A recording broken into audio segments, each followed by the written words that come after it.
5 ദിവസം മുൻപ് കാണാതായ ഗൃഹനാഥന്റെ മൃതദേഹം വീടിന് പിന്നിലെ കുളത്തിൽ നിന്ന് കണ്ടെത്തി. കട്ടപ്പന നഗരസഭ 28-ാം വാർഡ് കൈരളിപ്പടിയിലെ കുളത്തിൽ നിന്നാണ് ദിവസങ്ങൾ പഴക്കമുള്ള മൃതദേഹം കണ്ടെത്തിയത്. 5 ദിവസം മുൻപ് കാണാതായ കുന്നുംപുറത്ത് KN ജിജിയുടെ മൃതദേഹമാണ് കണ്ടെത്തിയത്.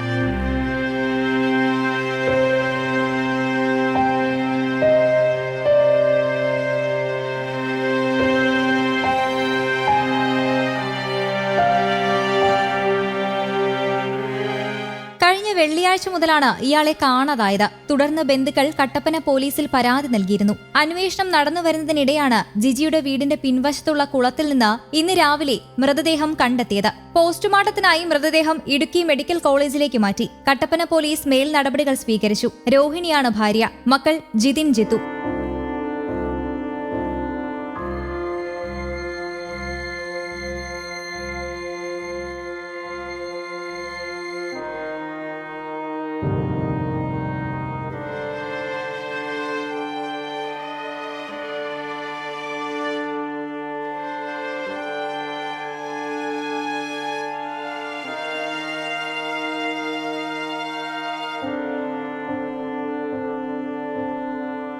News desk, Kerala Kaumudi.